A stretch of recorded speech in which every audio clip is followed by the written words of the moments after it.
یجرمنکم شنآن قوم علی ان لا تعدلوا، صاف لفظوں میں فرمایا کہ آئے لوگوں کہیں ایسا نہ ہو تمہیں کسی قوم کی دشمنی اس بات پر تمہیں مجبور نہ کر دے کہ تم اس کے ساتھ انصاف نہ کر سکو۔ انصاف ہر حال میں کرنا ہے، چاہے وہ کسی بھی مذہب کا ماننے والا ہو۔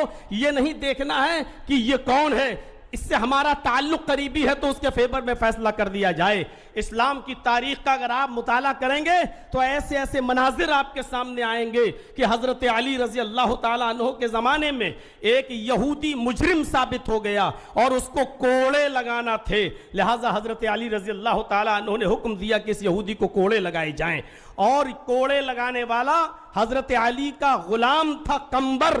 اس نے کوڑے لگائے، کوڑے لگانے میں کنفیوز ہو گیا کہ ہم نے اس کو 9 کوڑے مارے ہیں یا 10 مارے ہیں، لہٰذا اس نے یہ سوچ کر کہ 9 ہی لگے ہوں گے ایک کوڑا اور مار دیا۔ جب اس کو کوڑا لگ گیا تو پھر اس نے حضرت علی رضی اللہ تعالیٰ عنہ سے کہا کہ امیر المومنین، آپ کے خادم نے، آپ کے غلام نے ایک کوڑا مجھے زیادہ مارا ہے اور مجھے اس کا انتقام چاہیے۔ فوراً اسی وقت حضرت علی رضی اللہ تعالیٰ عنہ نے قمبر سے کہا کہ آئے قمبر ادھر آؤ اور دیکھو یہ یہودی کیا کہہ رہا ہے۔ قمبر نے اعتراف کیا کہ ہاں امیر المومنین، مجھے شک ہے، پتہ نہیں 9 مارے تھے یا 10، تو یہ سوچ کر کہ 9 ہی مارے ہوں گے، ایک اور میں نے مار دیا۔ مجھے اعتراف ہے اس بات کا کہ ہو سکتا ہے کہ ایک کوڑا زیادہ لگ گیا ہو۔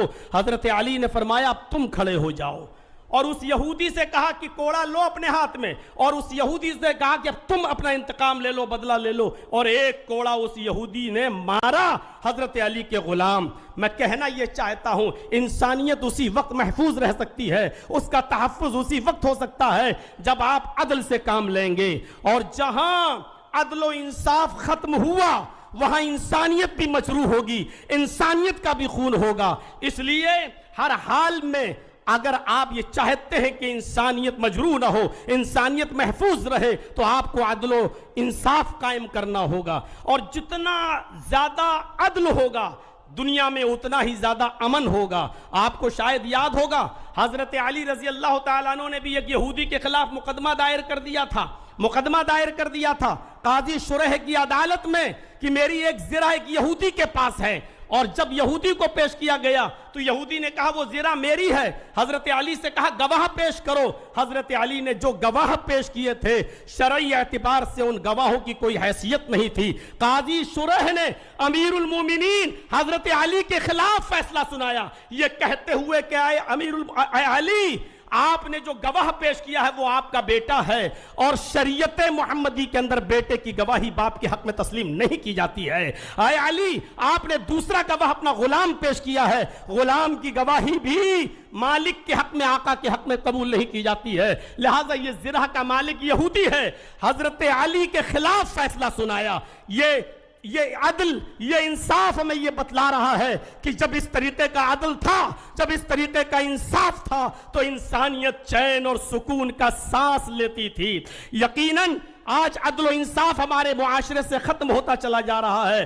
وہ ملک شام کا وہ واقعہ بھی ہمارے اور آپ کے سامنے آنا چاہیے کہ حضرت عمر فاروق جب ملک شام گئے تو ایک 12 سال کے یہودی بچے نے عمر ابن عاص کے بیٹے کے خلاف شکایت کی کہ امیر المومنین، ہمیں عمر ابن عاص کے اس بچے نے، عمر ابن عاص کے اس یہودی نے کہا کہ عمر ابن عاص کے بیٹے نے ہمیں کو کوڑا مارا ہے، میرا گھوڑا اس سے آگے نکل گیا تھا ریس میں۔ حضرت عمر فاروق نے یہ سنا تو فوراً غصے سے لال پیلے ہوئے حضرت عمر ابن عاص سے کہا کہ یہ کیا ہو رہا ہے۔ فوراً بلایا گیا، بیٹے نے، عمر ابن عاص کے بیٹے نے اپنا جرم کا اقبال کیا اور اس یہودی بچے سے کہا کہ تو بھی اپنا انتقام لے لے۔ ہماری حکومت، ہماری خلافت، ہماری چودراہٹ، سب کچھ ہونے کے باوجود خود عمر ابن عاص کے بیٹے کو اس یہودی بچے نے کوڑا لگایا۔ میں علامہ احسان الہی ظہیر کی ایک بار تقریر سن رہا تھا، انہوں نے تو اپنے خطاب کے اندر یہ بھی کہا کہ ایک کوڑا حضرت عمر فاروق نے اپنے خاتم سے کہا کہ عمر ابن عاص کو بھی لگاؤ۔ جب عمر ابن عاص کو کوڑا لگا تو انہوں نے پوچھا کہ مجھے کیوں کوڑا مارا جا رہا ہے، میرا کیا قصور ہے؟ تو فرمایا تمہارا قصور یہ ہے کہ تم نے اپنے بیٹے کو صحیح تربیت نہیں دی ہے، اگر تم نے اپنے بیٹے کو صحیح تربیت دی ہوتی تو تمہارا بیٹا ناجائز کسی یہودی بچے کو کوڑا نہیں مارتا۔ یہ تحفظ انسانیت کا میرے بھائیوں وہ دور تھا جب عدل تھا، جب انصاف تھا، تو اس طریقے سے ہمارے معاشرے اور سماج اور سوسائٹی کے اندر انسانیت کا تحفظ تھا۔ آج ذرا آپ اپنے علاقوں میں دیکھیں، اپنے ملک کی بات تو چھوڑ دیجئے، کسی ایک چھوٹی بستی کے اندر بھی آپ کو عدل کے یہ نمونے نہیں ملیں گے، عدل کی یہ چیزیں آپ کے سامنے نہیں آئیں گی۔ قرآن کریم تحفظ انسانیت کے سلسلے میں اتنی عظیم بات کہتا ہے۔ میں جانتا ہوں جن لوگوں نے دیگر ادیان کا مطالعہ کیا ہوگا ان کو اچھی طریقے سے معلوم ہوگا کہ اس طریقے کی کوئی بات دوسرے مذہب میں اس کا عشر بھی نہیں ملے گا، 10واں حصہ بھی نہیں ملے گا۔ من قتل نفسا بغیر نفس او فساد فکأنما قتل الناس جميعا، جس نے کسی ایک انسان کو قتل کر دیا، نفس واحد کا قتل کیا، ہندو مسلم کی قید نہیں، کسی ایک انسان کو اگر قتل کر دیا تو قرآن کہتا ہے، یہ ہمارے اسلام کے اصول اور ضابطوں میں شامل ہے، صاف طور پر اللہ تبارک و تعالیٰ نے فرمایا کہ اس قاتل کو یہ جان لینا چاہیے کہ وہ صرف نفس واحد کا قاتل نہیں ہے، وہ ایک انسان کا قاتل نہیں ہے۔ فَكَأَنَّمَا قَتَلَ النَّاسَ جَمِيعًا، وہ ساری انسانیت کا قاتل ہے۔ ذرا تصور کریں، اس سے اگر مسئلے نکالیں تو بہت کچھ نکالے جا سکتے ہیں۔ ایک انسان کا قتل پوری دنیا کی انسانیت کا قتل، یعنی اگر آپ نے کسی ایک انسان کو اس کی ماں کی گالی دے دی تو آپ اس اکیلے کو گالی نہیں دے رہے ہیں، پوری ساری کائنات کی انسانیت کی ماں کو آپ گالی دے رہے ہیں۔ اگر آپ نے کسی ایک انسان کو ستایا تو ساری کائنات کے انسانوں کو آپ ستا رہے ہیں۔ یہ ہے اسلام کا تحفظ انسانیت کا نظام۔ انسانیت کو اتنا زیادہ عروج دیا ہے اور اتنا زیادہ اہمیت دی ہے کہ ہر انسان کو سوچنا چاہیے۔ جب ماحول خراب ہوتے ہیں تو جنگیں بھی ہوتی ہیں۔ اگر آپ ہمارے ملک پر کوئی ٹیڑھی نظر ڈال کے دیکھے تو کیا ہمارا ملک خاموش بیٹھا رہے گا؟ ہوتا ہے۔ اسلامی دور میں بھی جنگیں ہوئیں، لیکن تعجب کریں گے آپ، سوچئے اور سمجھنے کی کوشش کیجئے کہ اللہ کے نبی صلی اللہ علیہ وسلم کے زمانے میں بھی جنگیں ہوتی تھیں، لیکن آپ کو یہ معلوم ہونا چاہیے کہ ان جنگوں کے اندر بھی کتنی پابندی تھی کہ محمد رسول اللہ نے کہا اگر آپ کو لوگ مجبور ہی کر دیں اور لڑنے پر آپ آمادہ ہی ہوں، اس کے علاوہ کوئی چارہ نہ ہو تو تم جنگ کرو، لیکن یاد رکھنا اس جنگ کے اندر بھی تمہارے لیے اصول ہیں، اور اصول یہ ہے کہ تم کسی بوڑھے کے اوپر تلوار نہیں چلاؤ گے، تم کسی عورت کے اوپر تلوار نہیں چلاؤ گے، یہ تم کسی معصوم بچے کی گردن پر تلوار نہیں چلاؤ گے۔ یہ اصول اور یہ ضابطے بتائے ہیں، یہ نبی اکرم کا یہ فرمان پوری دنیا کی انسانیت کو سوچنا چاہیے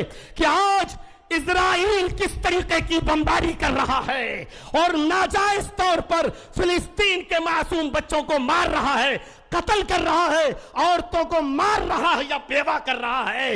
ساری دنیا کی انسانیت خاموش بیٹھی ہوئی ہے، وہ بچوں ہی کو ظلم و ستم کا نشانہ بنا رہا ہے، وہ وہاں کے لوگوں کو ناجائز طور پہ مار رہا ہے۔ میں کہنا یہ چاہتا ہوں کون غلط کون صحیح ایک الگ مسئلہ ہے، لیکن یہاں انسانیت مجروح ہو رہی ہے۔ محمد رسول اللہ صلی اللہ علیہ وسلم نے اس دور میں بھی یہی کہا تھا کہ کوئی بھی شخص جو ہے کسی بوڑھے کی گردن پہ تلوار نہ چلائے، کوئی بھی شخص کسی معصوم کی گردن پہ تلوار نہ چلائے، کوئی بھی شخص کسی عورت کو نہ مارے، کسی بوڑھے کو نہ مارے۔ یہ اصول اور یہ ضابطے متعین کیے تھے اسلام نے۔ میرے بھائیو، نبی اکرم صلی اللہ علیہ وسلم کے زمانے میں بھی جنگیں ہوا کرتی تھیں، اور آپ غزوات و سرایا کی تعداد جوڑیں، علامہ ابن القیم الجوزی رحمت اللہ علیہ نے زاد المعاد میں لکھا ہے کہ نبی اکرم صلی اللہ علیہ وسلم کے زمانے میں آپ کے غزوات اور سرایا کی تعداد جوڑی جائے تو تقریباً 80 ہے۔ 54 تو وہ غزوات ہے جس میں نبی اکرم شامل ہوئے اور 26 وہ جس میں آپ شریک نہیں ہو سکے. تو 80 غزوات اس رایا میں اگر دیکھا جائے تو جو لوگ مارے گئے ان کی تعداد تھی 1018. 80 جنگوں میں وہ بھی غیر مسلم اور مسلمان دونوں کو جوڑا جائے 1018 اگر 80 سے ڈیوائیڈ کر دو تو 13-14 بھی ایک جنگ میں نہیں پڑ رہے ہیں. تو یہ تھی تحفظ انسانیت کا میرے بھائیوں ایک معیار جو اسلام نے متعین کیا ہے. اللہ تبارک و تعالیٰ سے دعا ہے کہ بار الہ ہماری خطاؤں کو معاف فرما کر ہمیں انسانیت کے تحفظ کی بقا کے لیے ہمیں کوشش کرنے والا بنا دے. وما علینا الا البلاغ المبین.